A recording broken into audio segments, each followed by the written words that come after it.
가스를 사용하게 되면 그로 인해서 발생한 일산화탄소를 흡입할 수가 있어서 중독의 위험성이 높습니다. 예. 우리가 일산화탄소 중독이라고 하면 일단 연탄가스 중독을 떠올리는데요. 근데 네네. 난방의 방법이 다양해지면서 살펴야 하는 부분들도 늘지 않았을까요? 네, 맞습니다. 과거에는 대부분의 집에서 연탄가스로 난방을 하다 보니까 연탄가스 중독 이꼬르 일산화탄소 중독과 같이 같은 의미로 사용을 했었는데요. 예. 요즘에는 집이나 직장이나 보일러를 사용하기도 하고 난방기를 사용하기도 하고 그리고 가스레인지 캠핑 장소에서 전열기구 이러한 모든 연소가 발생할 수 있는 모든 기기들에서는 일산화탄소가 배출될 수가 있습니다. 예. 그래서 그런 기기를 사용할 경우에는 일산화탄소 중독이 될 수 있음을 알고 계시면 좋을 것 같습니다. 예. 그런데 일산화탄소 중독이 침묵의 살인자로 불리던데요. 어떤 의미일까요? 그것은 이제 일산화탄소의 특성 때문인데요. 일산화탄소가 무색, 무치, 무미, 그리고 무자극성이기 때문에 이러한 별명이 붙여져 있습니다. 예. 네, 일산화탄소 중독은 의심하지 않으면 알 수 없고 고농도의 일산화탄소를 오랫동안 흡입하다 보면 본인도 모르는 사이에 사망에까지 이를 수가 있습니다. 사망을 일으키는 중독 물질 중 가장 흔하다는 말도 있던데요. 근데 생명과 연결되는 위험한 물질임에도 드물지 않게 발생하는 비교적 흔한 사고라는 얘기일까요? 네네. 중독 물질 중에서 사망까지 일으키는 물질이 많지는 않은데요. 예. 아무래도 일산화탄소는 앞서 말씀드렸듯이 어떤 연소 과정에서든 발생할 수가 있어서 일생활에서도 굉장히 밀접하게 관련이 있다 보니까 예. 그만큼 사고의 발생 가능성도 높은 것 같습니다. 이 독성이 강한 일산화탄소의 특징이 무색, 무치, 무미로 지적이 되지 않습니까? 그래서 더 위험한 거죠. 네, 그렇습니다. 일반적으로 중독의 기본적인 초기 처치가 중독 물질을 최대한 빠르게 몸속에서 이제 배출해내는 게 중요한 것인데요. 예. 말씀하신 것처럼 일산화탄소의 물질의 특성이 이제 알아채기가 어렵기 때문에 중독이 됐는지 아닌지 모르는 상태에서 계속 체내에 축적이 되면서 더 위험해질 수가 있습니다. 네. 자, 그렇다면 일산화탄소 중독의 이 중독이라는 표현에 대해서도 이해가 좀 필요하지 않을까 싶습니다. 농도에 따라서 한 번 또 여러 번의 경험으로도 사고가 발생할 수 있다는 걸까요? 네, 일단 여기서 말하는 중독의 의미를 먼저 말씀드리면 예. 네, 중독이 흔히 게임 중독, 알코올 중독과 같은 그런 의존증을 의미하는 중독은 아니고 네, 약물 중독과 같이 과다 복용이나 과다 섭취에 의한 그런 독작용을 얘기하는 것이고요. 예. 네, 말씀하신 것처럼 높은 농도의 일산화탄소를 과량 흡입하면 한 번의 경험으로도 사고가 날 수가 있고 반대로 오랫동안 계속 흡입하는 것도 역시 사고를 발생시킬 수 있습니다. 그럼 낮은 농도에서는 일산화탄소 중독을 의심하기도 어렵겠네요.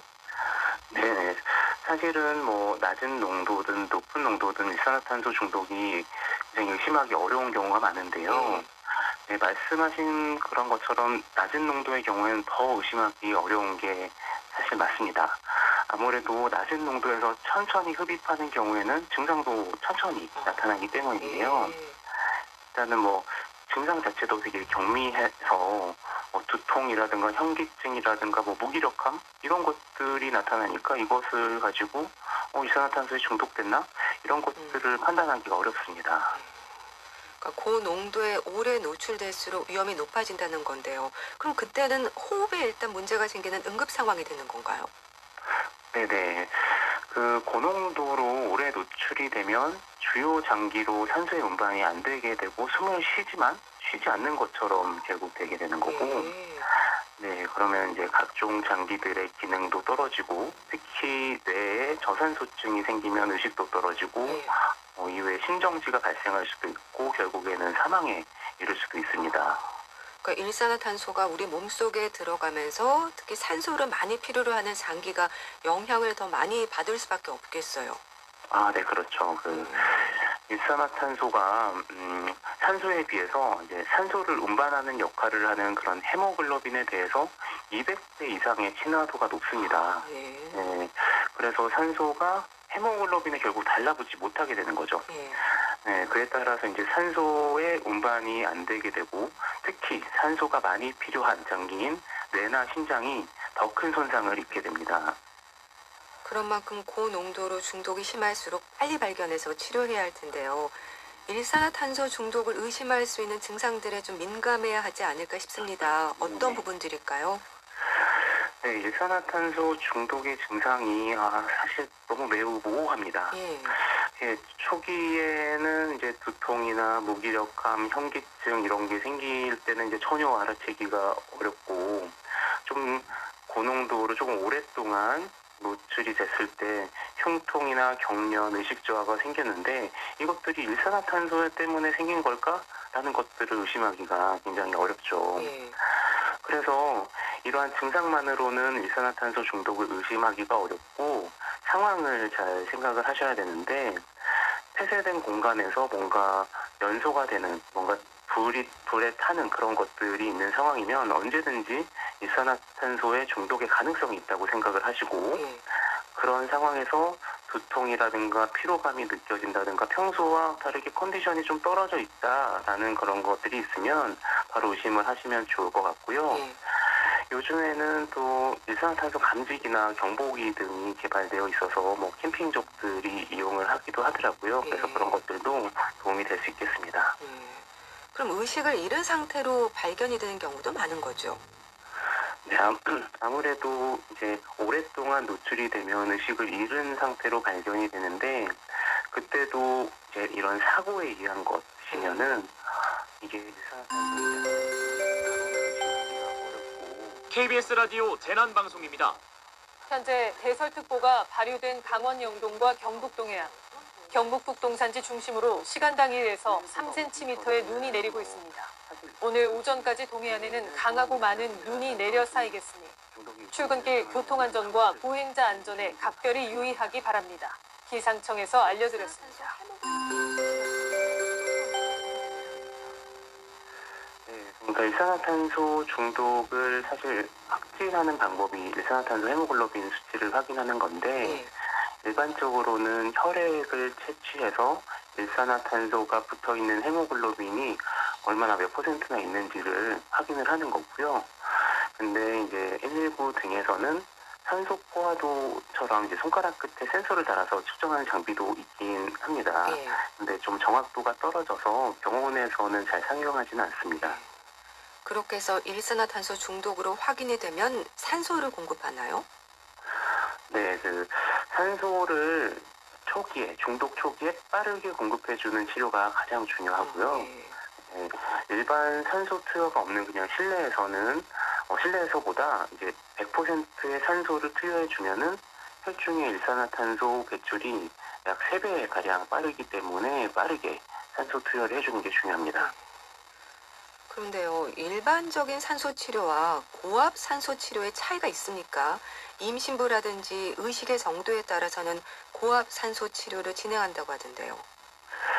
네, 이제 두 가지 치료 모두 산소를 투여한다는 점에서는 비슷하긴 하는데, 고압산소 치료는 흔히 이제 2.5기압 이상에서 치료를 하는데, 높은 압력에서 고농도의 산소를 투여해주면 그만큼 산소가 몸속에 많이 녹아들어가게 되는 거라서, 예.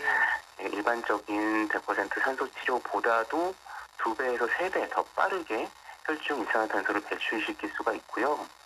그렇기 때문에 뭐 말씀하셨던 임신부라든가 의식 저하가 있는 그런 고위험 환자에서는 고압산소 치료를 이용해서 더 빠르게 일산화탄소를 배출시키려고 하고 있습니다.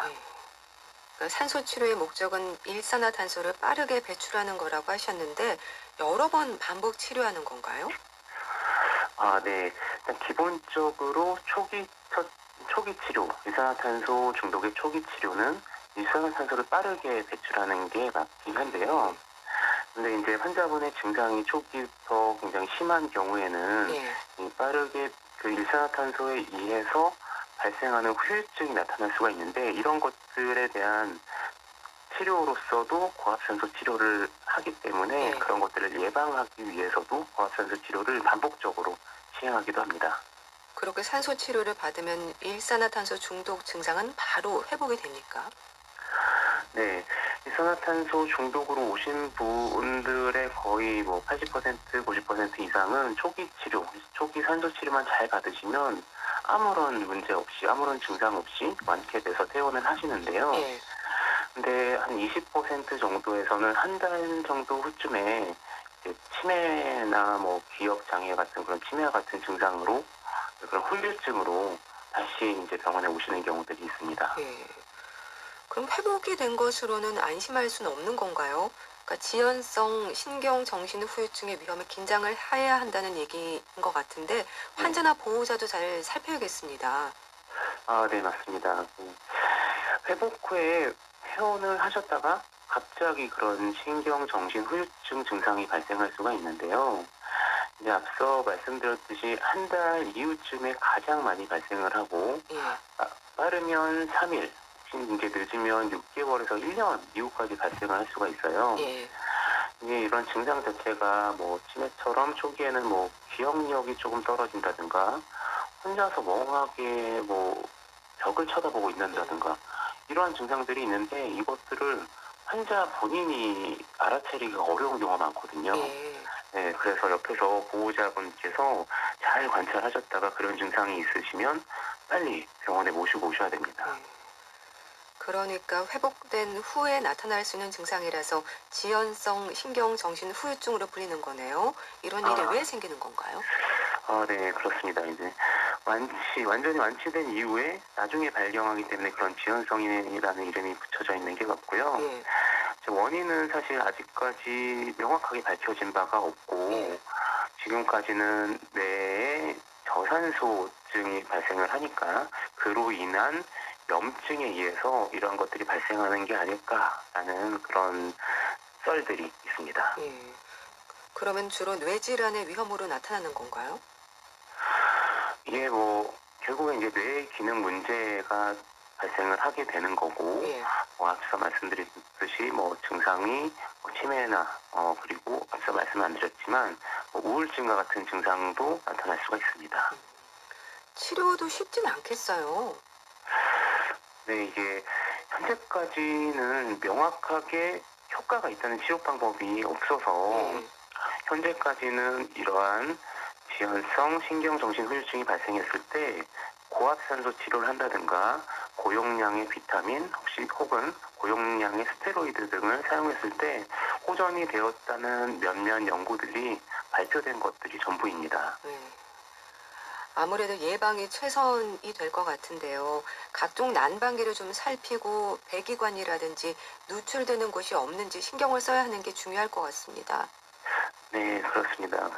일산화탄소 중독은 말씀하신 것처럼 예방이 가장 중요합니다. 특히 겨울철에는 난방기 사용이 급증을 하니까 더 많이 발생을 하는데요. 예. 가스가 누출되어 있는 곳을 꼭 사전에 점검하시는 게 중요하고 예. 밀폐된 공간에서 난방기를 사용할 경우에는 꼭 한두 시간에 한 번씩은 환기를 해주시면 좋겠습니다.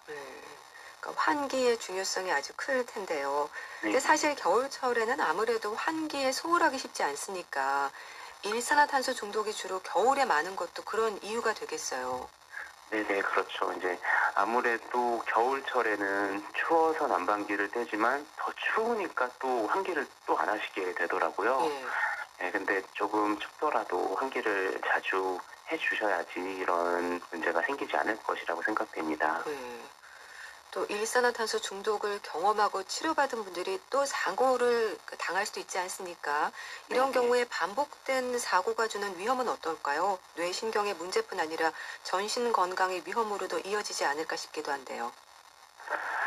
일반적으로 일산화탄소 중독이 가장 문제가 되는 거는 산소에 취약한 장기거든요. 네. 그래서 이게 반복적으로 발생을 하는 경우에도 사실 주로 문제가 되는 장기가 뇌 쪽 그리고 심장 쪽이거든요. 예. 그래서 특히 이제 전신적인 문제도 있을 수 있겠지만 가장 큰 문제는 뇌의 그런 뇌 저산소증에 의한 염증 반응, 그리고 아까 말씀드렸던 신경정신과적 효율증, 이런 것들이 생김으로써 이제 사실 제 기능을 못하고 장애가 발생하는 경우가 있긴 합니다. 예.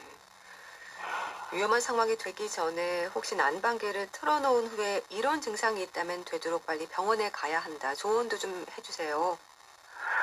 네, 그 일산화탄소 중독은 의심하지 않으면 발견하기가 굉장히 어렵습니다. 예.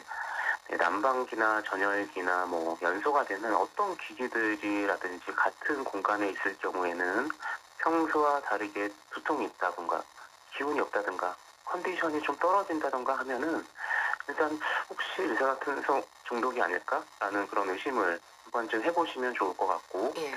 바로 뭐 창문을 열어서 환기를 시킨다던가 아예 밖으로 나가시는 것을 좀 추천드리고요. 근데 그런데도 불구하고 증상이 계속 있다, 계속 머리가 아프고 기운이 없다 이러시면은 꼭 가까운 응급실로 가셔서 검사를 받아보시길 바랍니다. 네. 또 내가 쓰는 난방기구는 괜찮지 않을까 생각하는 분들도 있을 것 같은데요. 네. 이런 것들을 사용하는 데 있어서 특히 잘 살펴야 하는 부분들이 어떤 게 있을까요? 일단은 이게 모든 연소 과정에서 발생을 할 수가 있는데, 특히 완전 연소와 불완전 연소가 이제 있는데, 연소 중에서는 예. 불완전 연소가 됐을 때 일산화탄소가 발생할 수가 있는 거고, 우리가 가스레인지를 켰을 때 파란 불로 나오는 것과 끝에 빨간 불이 나오는 경우가 있잖아요. 예. 근데 이제 파란 불은 완전 연소가 일어나는 거고, 빨간 불이 불완전 연소가 일어나는 거거든요. 그래서 어떤 전열기구를 봤는데 좀 빨갛다 이러면은 이제 불완전 연소 가능성이 있는 거라서 예. 한 번쯤 생각을 해보시면 좋을 것 같습니다. 예.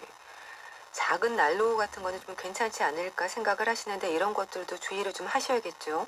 아, 그럼요. 그런 곳에서도 일산화탄소는 발생할 수가 있습니다. 예. 그러니까 환기가 가장 중요한 겁니까? 네. 네. 환기가 굉장히 중요한데 이거 알아챌 수가 없기 때문에 네. 반드시 꼭 환기를 해주셨으면 좋겠습니다. 예, 알겠습니다. 자, 생명을 위협할 수 있는 일산화탄소 중독과 관련해 말씀 들었는데요. 순천향대 부천병원 응급의학과 한상수 교수와 함께했습니다. 감사합니다. 네, 감사합니다. 요조 김진표의 좋아해 보내드리면서 인사드릴게요. 건강365 아나운서 최인경이었습니다. 고맙습니다.